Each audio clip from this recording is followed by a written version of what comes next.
আসসালামু আলাইকুম প্রিয় ভিউয়ার্স, বাংলাদেশে বর্তমানে আতঙ্কের এক নাম রাসেলস ভাইপার। এটা শুধু সাপে নয়, বিষাক্ত এক মেশিন বললেই চলে। কেননা চিকিৎসকরা জানান এ সাপে দংশন করলে 100 মিনিটের ভিতরে অ্যান্টিভেনাম নিতে না পারলে তার মৃত্যু অনিবার্য। শুধু তাই নয়, এ সাপে 1 সেকেন্ডেরও কম সময়ে তার সম্পূর্ণ বিষ ঢালতে সক্ষম হয়। এ সাপ সকল ধরনের বিষাক্ত সাপের চেয়েও অন্যতম। কেননা সকল ধরনের সাপের অ্যান্টিভেনাম রয়েছে, কিন্তু রাসেলস ভাইপার এ সাপের অ্যান্টিভেনাম এখনো বাংলাদেশে তৈরি হয়নি। এ সাপের মেজাজ অন্য অন্য সাপের চেয়েও ব্যতিক্রম। সাপ সাধারণত মানুষ দেখলে পালায়, আর এ সাপ মানুষ দেখলে ফুট ফুট করে মাথা উঁচু করে সামনের দিকে আগাতে থাকে। এবার চিন্তা করুন সাপটা কতটা ভয়ঙ্কর হতে পারে। এখন আপনাদের মনে প্রশ্ন হতে পারে যে এ সাপের কথা তো পূর্বে কখনো শুনিনি এবং আলোচনাও হয়নি, কিন্তু ইদানিং এত আলোচনা হচ্ছে কেন? এর একটাই কারণ, আমাদের পার্শ্ববর্তী দেশ ভারত, সেই দেশে এই সাপের বসবাস সবচাইতে বেশি। বিশেষজ্ঞরা বলেন আমাদের দেশে বর্তমানে বন্যা হওয়ায় ভারত থেকে পানি বাংলাদেশে নামছে, আর সেই সাথে কচুরিপানার সাথে মিশে হয়তোবা এই রাসেলস ভাইপার বাংলাদেশে এসেছে। তাই বাংলাদেশে 64 জেলার মধ্যে প্রায় 28টি জেলাতেই রাসেলস ভাইপারের দেখা পাওয়া যাচ্ছে। কিন্তু পূর্বে বাংলাদেশে রাসেলস ভাইপার ছিল না। এ সাপ ডিম দেয়নি, বরঞ্চ সরাসরি বাচ্চা দিয়ে থাকে। তাই এ সাপের বংশ বিস্তার হচ্ছে বেশি। ঢাকার আশেপাশেও এ সাপের সন্ধান পাওয়া যায়। এ সাপ সাধারণত খেতে খামারে ফসলে বসবাস করে, কারণ সেখানে ইঁদুর এবং ব্যাঙ পাওয়া যায়, আর সাপের প্রধান খাদ্য হচ্ছে ইঁদুর। আর এখন বন্যা হওয়ায় সবকিছু ডুবে গেছে, তাই এখন এই সাপগুলো ঘরের ভিতর বসবাস করে থাকে, যেমন খাটের নিচে, শোকেসের পিছনে এবং রান্নাঘরে যেখানে বেশিরভাগ লাকড়ি থাকে সেসব লাকড়ির ভিতরে এর বসবাস মিলতেছে। রাসেলস ভাইপার এ সাপকে কেউ বার চন্দ্রবরা, উলুবরা বলে ডাকে, কেউ বার অজাগর সাপ মনে করে শিকার করতে যায়। এটা ভুলেও করা যাবে না, কারণ রাসেলস ভাইপার এটা দেখতে কিছুটা অজাগর সাপের মতোই, কিন্তু এর গায়ে বাদামি কালারের চন্দ্রের মতন দাগ রয়েছে। এর লেজ হচ্ছে চিকন আর মাথা হচ্ছে ত্রিভুজ আকৃতির মতো।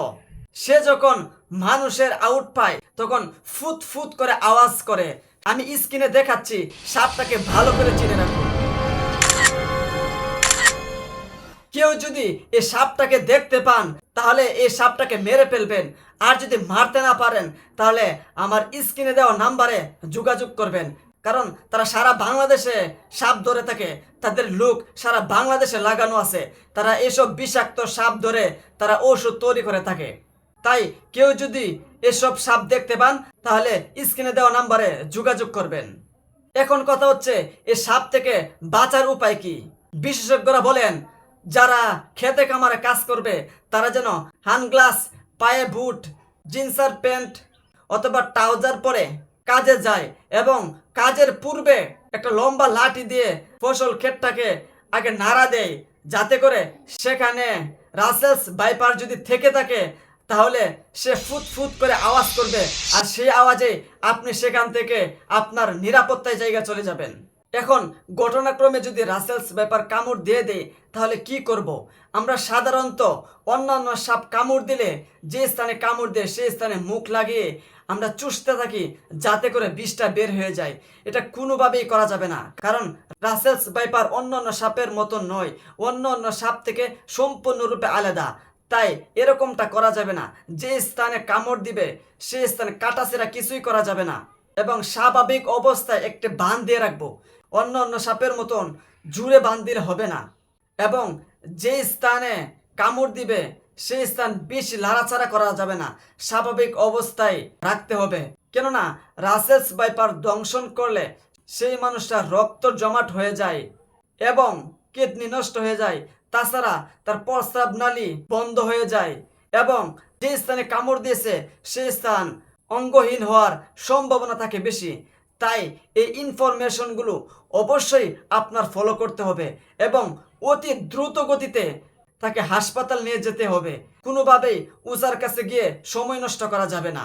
যদি আলহামদুলিল্লাহ ভালো হয়ে যায় তাহলে 2 বছর পর্যন্ত তার চিকিৎসা চালিয়ে যেতে হবে, নচেত তার শরীরের বড় ধরনের রোগে আক্রান্ত হওয়ার সম্ভাবনা থাকবে।